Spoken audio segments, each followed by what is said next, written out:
चला तर मंडळी, आज आपण सोलापूर स्टाईल काळ्या तिखटाची रस्सा मटणाची भाजी, नंतर सुक्कं मटण, त्याच्यानंतर सपक मटणाची भाजी, नंतर पातळ पातळ केलेल्या भाकरी, झणझणीत अशी काळ्या तिखटाची आमटी तुम्ही जर बघितली ना, तुमच्या बघितल्या बघितल्या तोंडाला पाणी सुटल्याशिवाय राहणार नाही बघा.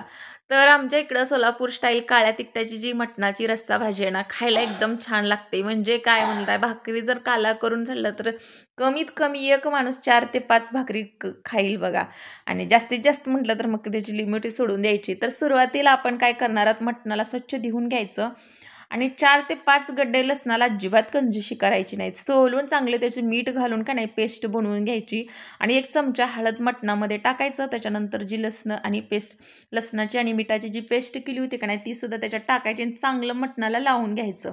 तर याचं चांगलं असं पाणी सुटतंय. ताट झाकून का नाही 4 ते 5 मिनिटाला झाकून ठेवायचं आहे. त्याच्यानंतर बाजूला कुकरमध्ये काय करायचं, 2 माप तेल टाकायचं. आता ह्याला आपण चांगलं लावून घेतोय आणि ह्याला आपण झाकून बाजूला ठेवून द्यायचं. तर बाजूलाच कुकरमध्ये 2 माप तेल टाकायचं आणि ह्याच्यामध्ये एक बारीक बारीक कट करून चिरलेला कांदा घ्यायचा आहे. कांदा ह्याच्यासाठी घ्यायचा आहे की कांद्यामुळे सुद्धा भाजी शिजताना एकदम छान अशी चवीला लागते. तर बारीक एक छोटासा बारीक कांदा घेतल्यानंतर आपण मसाल्यामध्ये कांदा ॲड करणार आहोत. त्याच्यासाठी इथे एक बारीकच कांदा कट करून घेतलेला आहे आणि तो सुद्धा एकदम गुलाबी रंगापर्यंत तळू द्यायचा. आणि जे आपण मटणाला लसूण मीठ आणि जे हळद लावून ठेवलेलं आहे ना, ते मटण घ्यायचं आणि ह्याच्यामध्ये टाकायचं. तर हे तुम्ही बघू शकता, याला अंगचं थोडंसं पाणी सुटलं आहे आणि त्याच्यानंतर आपण तेलामध्ये टाकल्यावर अजून थोडंसं पाणी सुटतं. बारीक गॅसवर कमीत कमी 10 ते 15 मिनिटं ह्याला ताट झाकून ठेवून द्यायचं. म्हणजे जे मटणाला आपलं अंगचंच पाणी सुटतं आणि त्या पाण्यामध्ये थोडं वरून उकळतं पाणी टाकायचं आणि त्या पाण्यामध्ये ह्या मटणाला शिजू द्यायचं. म्हणजे मटण जर खायला सुद्धा चव लागतं. आणि जे मिठाचं जे पाणी आहे ना, ते सुद्धा सर्दी झालेल्या माणसांना किंवा लेकरांना दिलं आणि ज्याचं वजन वाढत नसेल किंवा कुणाला काही ॲक्सिडेंट वगैरे झाला असेल, त्याच्या जखमा भरून येण्यासाठी कुणाचं ऑपरेशन झालं असेल, तर अशा व्यक्तींना हे मिठाचं पाणी जर प्यायला दिलं ना, त्यांच्या जखमा एकदम लवकरात लवकर बऱ्या होत्यात.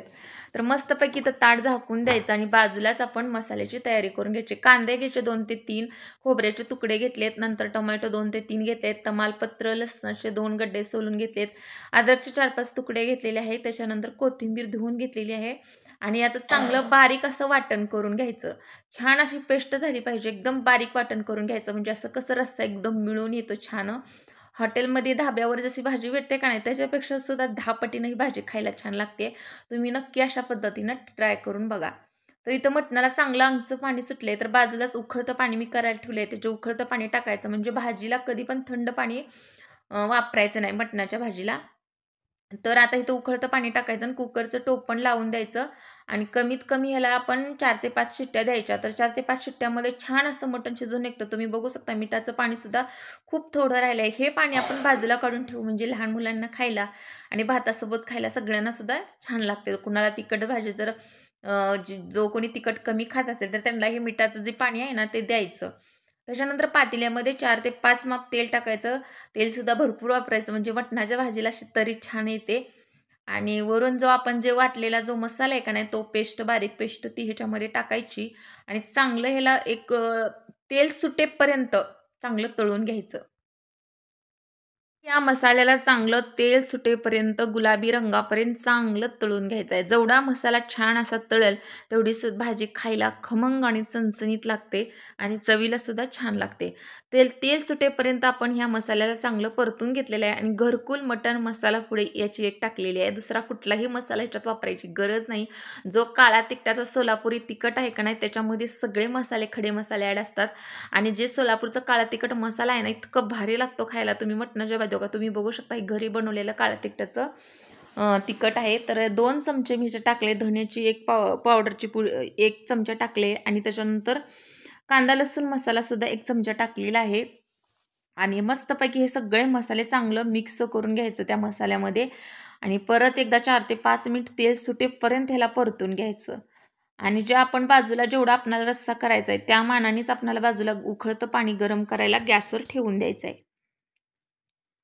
त्याच्यानंतर आपण कोथिंबीर बारीक कट करून चिरून टाकायची आहे. ती सुद्धा टाकल्याने भाजीला एकदम छान अशी चव येते.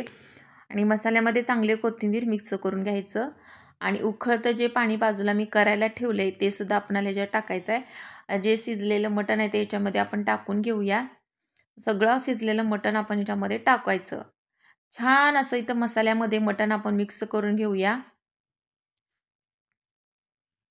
मस्तपैकी मसाल्यामध्ये चांगलं सगळं मटण मिक्स केलं. गडबड करायची नाही, अजिबात करपू द्यायचं नाही.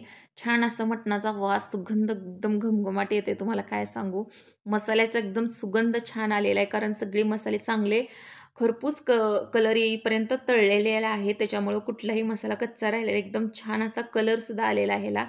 तर ज्यांना कोणाला सुक्का असा मसाला, सुक्कं मटण आवडतं, त्याला आता सध्या बाजूला आपण काढून ठेवूया. जेवढं कुणाला आवडते त्याप्रमाणे आपण इथं सुक्कं जे मसाला लावलेलं सुक्कं मटण आहे ते आता एका वाटीमध्ये आपण काढून ठेवणार आहोत.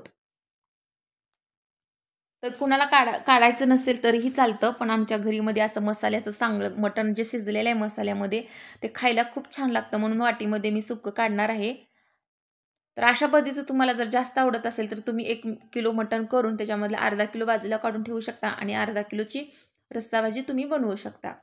तर अशा पद्धतीने छान असं वाटीभर आपण बाजूला काढून ठेवले. आता जेवढी आपल्याला रस्सा लागणार आहे ते पाणी आपण त्याच्यामध्ये टाकायचं.